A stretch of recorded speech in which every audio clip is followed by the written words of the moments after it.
मैं लेके आया हूँ फंडामेंटल, जो कि ट्रिपल सी और ओ लेवल एग्जाम के लिए बहुत ही महत्वपूर्ण है और साथ ही में एडीसी में भी ये बहुत ही आवश्यक कोर्स है। तो चलिए शुरू करते हैं। कंप्यूटर की परिभाषा। कंप्यूटर एक इलेक्ट्रॉनिक मशीन है जो डाटा को लेता है, उसे जैसा संकेत देते हैं, कुछ गणितीय और लॉजिकल ऑपरेशन करके मनुष्य की तुलना में तेज आउटपुट देता है। इस परिभाषा में आप देख रहे हैं कि तीन इम्पॉर्टेंट चीजें हैं। जैसे पहला, इनपुट द डेटा, यानी कि डेटा को लेता है, इनपुट करता है। दूसरा है प्रोसेस करता है, यानी कि गणितीय और लॉजिकल ऑपरेशन करता है। और तीसरा है आउटपुट। यानी ये तीनों अगर सब इस परिभाषा में आते हैं तो ये परिभाषा पूर्ण है, नहीं तो अपूर्ण है। फिर आता है दूसरा heading, basic function of computer.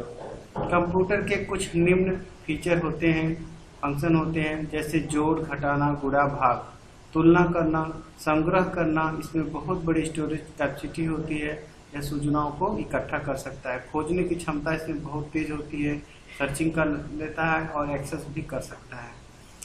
Data, अक्षरों अंकों के समूह को डाटा कहते हैं, जैसे ABCD, काका, गा, 1 2 3, इमेज, वीडियो, ये सब क्या कहलाते हैं? डेटा। डेटा प्रोसेसिंग दो तरह की होती है।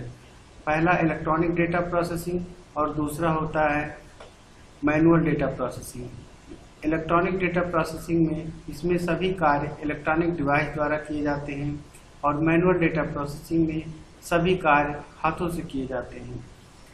कंप्यूटर की स्पीड की अगर मेजर की बात करें तो कंप्यूटर की स्पीड की गणना हम निम्न पैमाने से कर सकते हैं। जैसे एक पैमाना है मिली सेकेंड, यानी कि 1 सेकेंड का 1000वां हिस्सा, और micro second 1 million of second, यानी कि 1 सेकेंड में 10 लाख गणनाएं करने की क्षमता रखता है, इसलिए हम इसे माइक्रो सेकेंड कहते हैं। और इसी स्पीड हमारे पीसी में, पर्सनल कंप्यूटर में, डेस्कटॉप में ये सब होती है, मोबाइल में होती है, इस नाते इसे हम कहते हैं माइक्रो कंप्यूटर। माइक्रो प्रोसेसर इसमें लगे होते हैं, इसलिए माइक्रो कंप्यूटर को हम लोग कह सकते हैं डेस्कटॉप, लैपटॉप में प्रयोग होने वाला micro processor. Nano second 1000 million of second, यानी कि 10⁻⁹ इतनी स्पीड से काम करने की क्षमता। और जैसा कि सुपर कंप्यूटर आज में यूज होता है, pico second 1000 × 1000 million of second पर सेकेंड, इस तरह से स्पीड होती है। तो एक नए प्रकार का भी कंप्यूटर विकसित हो रहा है, जिसे हम ऑप्टिकल कंप्यूटर कहते हैं। इसकी स्पीड अत्यधिक होती है क्योंकि इसमें सूचनाएं प्रकाश की स्पीड से चलती हैं। अगला हेडिंग है क्लासिफिकेशन ऑफ कंप्यूटर, यानी कंप्यूटर का वर्गीकरण। पहला, सिग्नल के आधार पर 3 भागों में विभाजित किया गया है। पहला, एनालॉग कंप्यूटर। जिस कंप्यूटर में सूचनाओं का प्रचलन एनालॉग सिग्नल पर आधारित होता है उसे एनालॉग कंप्यूटर कहते हैं, जैसे थर्मामीटर, एनालॉग घड़ी आदि। Digital computer. जिस कंप्यूटर में सूचनाओं का आदान प्रदान डिजिट यानी बाइनरी नंबर पर आधारित होता है उसे डिजिटल कंप्यूटर कहते हैं, जैसे PC, PCAT personal computer extended technology और PCXT personal computer extended technology, और ये PCAT personal computer advance technology कहलाता है। Hybrid computer. जिस कंप्यूटर में एनालॉग और डिजिटल दोनों कंप्यूटर का फीचर पाया जाए, यानी ये उपरोक्त दोनों पाए जाएं, तो उसे हम कहेंगे हाइब्रिड कंप्यूटर, जैसे ICU, ECG आदि। नेक्स्ट, पर्पज के आधार पर कंप्यूटर 2 प्रकार के होते हैं, जनरल पर्पज और स्पेशल पर्पज कंप्यूटर।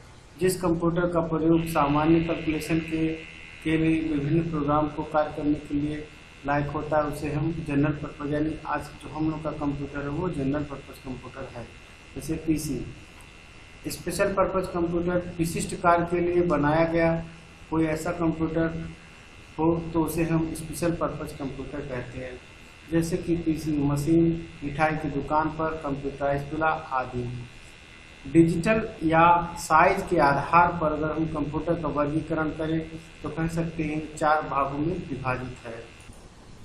पहला है माइक्रो कंप्यूटर। इस कंप्यूटर को पर्सनल कंप्यूटर कहा जाता है। यह एक सिंगल यूजर सिस्टम है, एक समय पर केवल एक ही व्यक्ति कंप्यूटर चला सकता है। यह कंप्यूटर बहुत प्रसिद्ध है क्योंकि इसका मार्केट मूल्य कम है। ऑप्ट्रॉन 800, इंटेल 8080, इंटेल 808, 386 या PCAT और PCAT या P2, P3, P4। आजकल तो dual core, core two duo, octa core और i3, i5, i7 इस तरह के जनरेशन के कंप्यूटर चल रहे हैं। मिनी कंप्यूटर यह एक मल्टी यूजर ऑपरेटिंग सिस्टम होता है जिसमें एक साथ 50 यूजर काम कर सकते हैं। इसकी स्टोरेज कैपेसिटी बहुत ज़्यादा थी पहले, अब तो और बहुत ज़्यादा हो चुकी है। मिनी कंप्यूटर मेन फ्रेम का छोटा रूप होता है जो कम मूल्य में उपलब्ध होता है। प्रथम मिनी कंप्यूटर PDP-8 है जो 95 में लॉन्च हुआ और इसका प्रयोग मुख्यतः रिजर्वेशन व बैंकिंग में किया जाता है। तीसरा है मेन फ्रेम कंप्यूटर। यह एक मल्टी यूजर सिस्टम है जिसमें एक साथ 200 यूजर कार्य कर सकते हैं या केंद्रीय कंप्यूटर सेंटर पर प्रयोग किया जाता है। इसकी स्पीड नैनो सेकंड में मेजर होती है। उदाहरण के लिए DEC 1090, IBM i390, UNIVAC 1100/60, IBM 4300 series. इसके बाद है चौथा सुपर कंप्यूटर। यह वैज्ञानिक कार्य करने के लिए बनाया गया कंप्यूटर है। इसके प्रोसेसर की स्पीड बहुत तेज होती है जिसे पिको सेकंड में मापी जाती है। यह एक मल्टी यूजर डिवाइस है। यह मेन फ्रेम से 6 गुना तेज होता है। इसकी स्टोरेज कैपेसिटी अधिक होती है। इसका रैम भी काफ़ी होता है और इसका वर्ड लेंथ 64 से 128 बिट होती थी, अब तो बढ़ गई होगी। इसका उदाहरण परम 10,000 रोबोट है या क्रेवन क्रे2 और नेक्स या सेक्स2 परम 8,000, परम 10,000 और उसके अलावा अनुराग और सिद्धार्थ नाम से भारत के सुपर कंप्यूटर भी हैं। तो भारत का ये फेमस परम 10,000 काफ़ी चर्चित रहा है। Next, anatomy of computer. Computer को 2 भागों में विभाजित किया गया है। पहला हार्डवेयर, दूसरा सॉफ्टवेयर। हार्डवेयर में इनपुट डिवाइस होता है, CPU होता है, आउटपुट डिवाइस होता है और सेकेंडरी स्टोरेज डिवाइस होता है। कंप्यूटर सॉफ्टवेयर की बात करें और इसे कंप्यूटर हार्डवेयर माने होता है फिजिकल और electrical mechanical part of computer is known as hardware. लेकिन सॉफ्टवेयर माने सेट ऑफ प्रोग्राम, यानी प्रोग्राम की सेटिंग को हम सॉफ्टवेयर कहते हैं जिसमें डॉक्यूमेंटेशन, प्रोसीजर, रूटीन्स की तरह सेट रहता है। सॉफ्टवेयर कंप्यूटर हार्डवेयर का एक आवश्यक पूरक या कॉम्प्लीमेंट है। Computer language. अब चलिए कंप्यूटर सॉफ्टवेयर के बारे में जान रहे हैं तो कंप्यूटर के लैंग्वेज के बारे में भी जानते हैं। 2 व्यक्तियों के कम्युनिकेशन की तरह होता है। कम्युनिकेशन के प्रोग्राम को लैंग्वेज के नाम से जानते हैं। सामान्यतः कंप्यूटर के साथ कम्युनिकेशन एक माध्यम है जिसे लैंग्वेज कहा जाता है। कंप्यूटर में लैंग्वेज 3 तरह के होते हैं। पहला है लो लेवल लैंग्वेज यानी machine level language. Computer low level language या मशीन लेवल लैंग्वेज समझता है जिसे 0-1 बाइनरी कोड या नंबर के द्वारा रीड करता है। बाइनरी कोड को मशीन कोड भी कहा जाता है। इसे फर्स्ट जनरेशन लैंग्वेज भी कहते हैं। इसमें 0 के ऊपर अंक को नहीं जोड़ा जाता है, जैसे कि यहाँ पे 0 वाला ना जोड़ करके 1 वाला जोड़ करके इसकी वैल्यू निकाली जाती है। और असेंबल जो लैंग्वेज होते हैं, यह लैंग्वेज सेकेंड जनरेशन लैंग्वेज कहलाता है। यह भी लो लेवल लैंग्वेज होता है। 0-1, 0-2, 0-3, 8, 5, 3, 0-0 इस तरह के न्यूमेरिक सेंटेंसेस यूज होते हैं। और उसके बाद है हाई लेवल लैंग्वेज। यह एक प्रोग्रामिंग लैंग्वेज है जिसका प्रयोग ग्रामेटिकल मैथमेटिकल कार्य के लिए करते हैं। यह याद करने में बहुत आसान होता है। यह लिखते समय कम समय लेता है। कंप्यूटर हाई लेवल लैंग्वेज को डायरेक्टली नहीं समझता है, अतः यह कन्वर्ट होकर लो लेवल में चेंज होने के बाद ही फंक्शन करता है, जिसके द्वारा हाई लेवल से लो लेवल चेंज होता है। इसे कंपाइलर कहते हैं। चूँकि यह कंपाइलर इसमें चेकिंग करने के दौरान ये इसका प्रयोग होता है, तो प्रोग्रामिंग में ये चीज़ प्रयोग की जाती है। फिर आता है क्लासिफिकेशन ऑफ सॉफ्टवेयर। अगर हम सॉफ्टवेयर को विभाजित करें तो 2 भागों में विभाजित कर सकते हैं। पहला है सिस्टम सॉफ्टवेयर और दूसरा है एप्लीकेशन सॉफ्टवेयर। सिस्टम सॉफ्टवेयर एक प्रोग्राम की सेटिंग है जो प्रोग्राम को डिजाइन, ऑपरेट, कंट्रोल, एक्सचेंज करता है। जो प्रोग्राम सिस्टम सॉफ्टवेयर में यूज होते हैं उन्हें सिस्टम प्रोग्राम कहते हैं। सिस्टम सॉफ्टवेयर को 3 भागों में बांटा गया है। यानी कि मैं बताऊं कि जैसे मदरबोर्ड में ढेर सारे कंपोनेंट लगे होते हैं, IC लगे होते हैं, उन सबको कंट्रोलिंग करने का कार्य सिस्टम फाइलें ही करती हैं। इसे 3 भागों में बांटा गया है। पहला लैंग्वेज ट्रांसलेटर, तो जो सॉफ्टवेयर यूजर द्वारा दिए गए डाटा को मशीन कोड में चेंज करे उसे लैंग्वेज ट्रांसलेटर कहते हैं। यह 3 तरह का होता है। पहला इंटरप्रीटर, दूसरा कंपाइलर और तीसरा असेंबलर। तो इंटरप्रीटर एक मशीन लेवल लैंग्वेज है जो हाई लेवल प्रोग्राम को मशीन लेवल में चेंज करता है। पहले प्रोग्राम को रीड करता है, फिर सोर्स कोड को ऑब्जेक्ट कोड में बदलता है। यह एरर फ्री प्रोग्राम को एग्जीक्यूट करता है।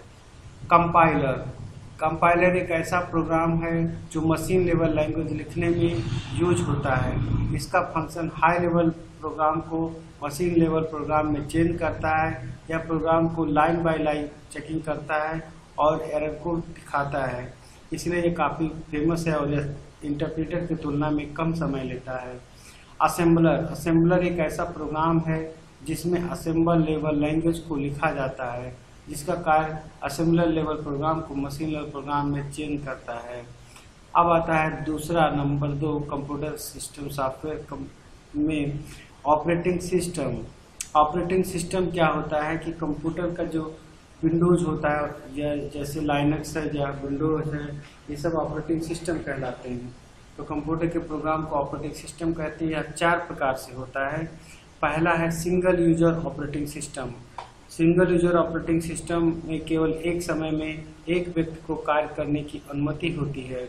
मल्टी यूजर ऑपरेटिंग सिस्टम में, जैसे इसमें डॉस था, पीसी डॉस था, लेकिन मल्टी यूजर ऑपरेटिंग सिस्टम एक साथ कई यूजर को कार्य करने की अनुमति देता है।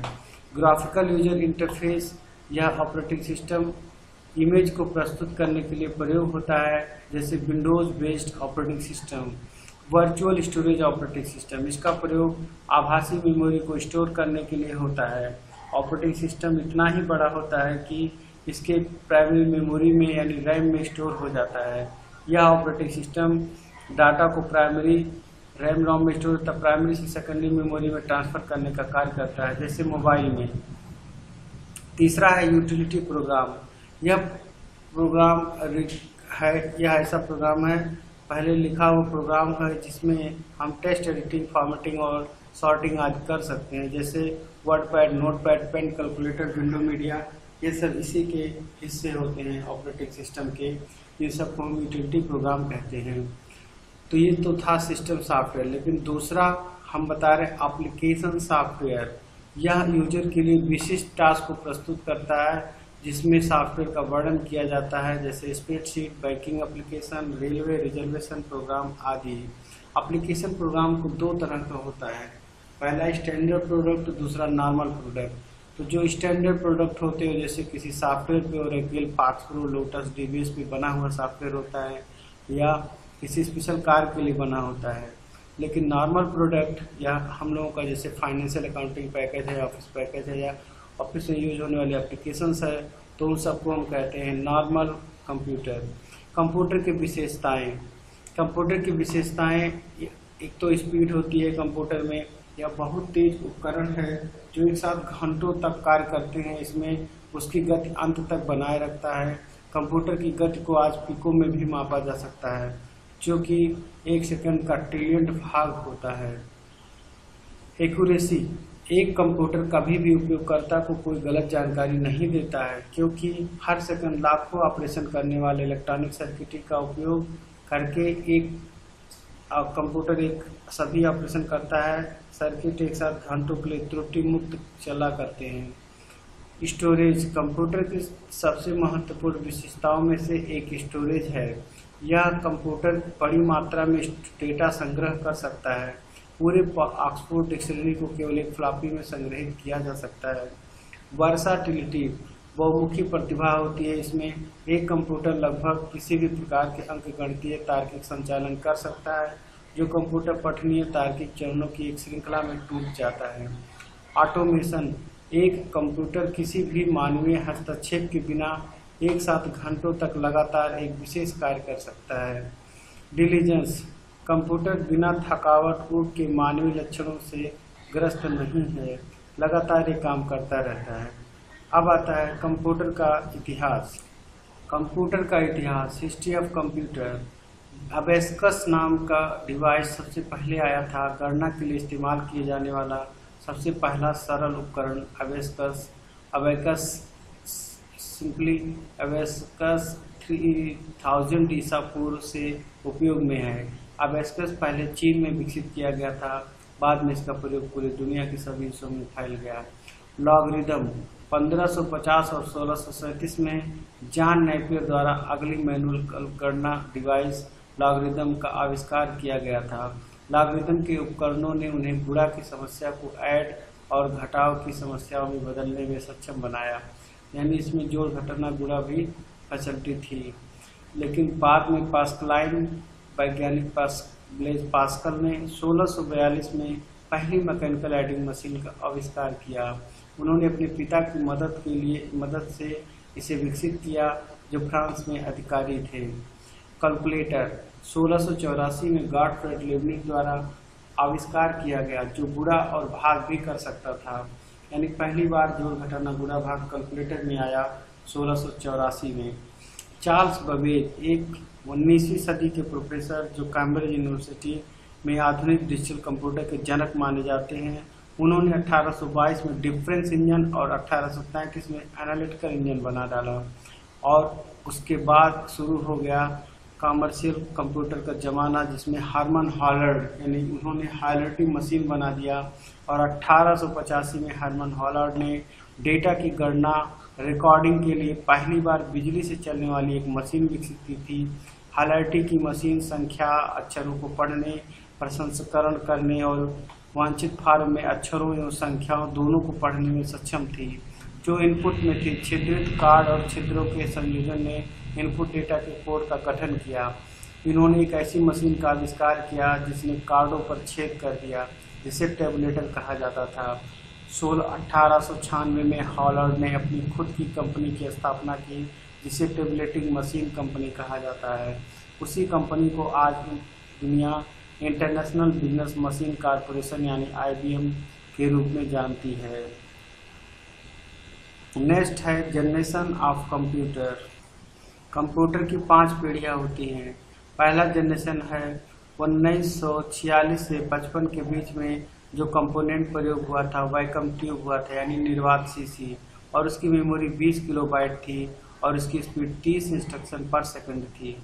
दूसरा जनरेशन है 56 से लेकर 65, जिसमें ट्रांजिस्टर 3 पैर वाला और इसका डेवलपमेंट हुआ, जो कई सैकड़ों वाल्व के बराबर अकेले काम कर सकता था और इसकी मेमोरी 128 किलोबाइट हो गई और इसमें भी स्पीड काफ़ी थी, 300 इंस्ट्रक्शन पर सेकंड, यानी इससे 10 गुना ज़्यादा स्पीड इसमें थी। लेकिन थर्ड जनरेशन में 66 और 65 के बीच में इंटीग्रेटेड सर्किट यानी IC का खोज हो गया। SSI और MSI टेक्नोलॉजी पर आधारित यह IC बहुत ही कामगार साबित हुआ और 1 MB तक की मेमोरी और 1 किलो इंस्ट्रक्शन पर सेकंड इसमें स्पीड आ गई।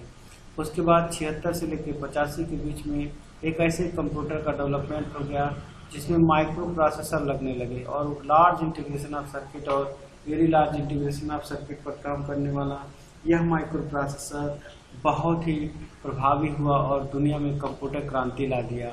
और इसकी जो मेमोरी थी स्टार्टिंग में 16 MB से अधिक थी, आज तो 16 GB तक पहुंच चुकी है और इसमें स्पीड जो है 8 किलो इंस्ट्रक्शन पर सेकंड थी उस समय। इस समय तो बहुत ज़्यादा है। 5वां पीढ़ी माना जाता है 1986 से लेकर के आज तक जो जोड़ा जा रहा है, बनाया जा रहा है very large integration of circuit technology पर माइक्रो प्रोसेसर को विद अल्ट्रा लॉजिकल इंस्ट्रक्शन पे ultra large integration of circuit पर ये चीज़ डेवलप किया जा रहा है, जो कि बहुत ज़्यादा मेमोरी क्षमता की 20 लॉजिकल अलग अलग काम करने की क्षमता ये रखता है। तो इस प्रकार से कंप्यूटर का जनरेशन 5 जनरेशन में विभाजित है। तो इसमें पूछ सकता है हम लोग का कंप्यूटर कौन से जनरेशन का है, तो हम लोग कह सकते हैं कि हम लोग का कंप्यूटर 4थे जनरेशन का है। फिर आता है नेक्स्ट, यहाँ से भी बहुत सारे सवाल आते हैं एग्जाम में। यहाँ पे लिखा है एक bit is the smallest unit of computer memory. Computer की छोटी से छोटी इकाई को मेमोरी कहा जाता है। कंप्यूटर की छोटी से छोटी इकाई को बिट कहा जाता है। बाइट, एक byte 1 byte is refer to 1 character. एक बाइट एक अक्षर के बराबर होता है। कहते हैं 4 बिट माने 1 निबिल होता है और 8 बिट माने 1 बाइट होता है। 2 पर 10 की घात यानी 1024 बाइट माने 1 किलो बाइट होता है। 1024 किलो बाइट माने 1 मेगाबाइट होता है। 1024 मेगाबाइट माने 1 गीगाबाइट होता है। तो 1024 गीगाबाइट माने 1 टेराबाइट होता है। और 10 से 24 टेराबाइट माने 1 पेटाबाइट भी होता है। Next, internet. इंटरनेट को जालों का जाल कहा जाता है, यानी इंटरनेट ये network of computer network. Internet के द्वारा हम किसी दूर की सूचना को घर बैठे ही प्राप्त कर सकते हैं। इसके द्वारा किसी दूर कंप्यूटर पर मेल भेजना, रिजल्ट देखना, पासपोर्ट चेक करना, टिकट बनाना, ईमेल करना, पासवर्ड चेक करना आदि प्रयोग किया जाता है।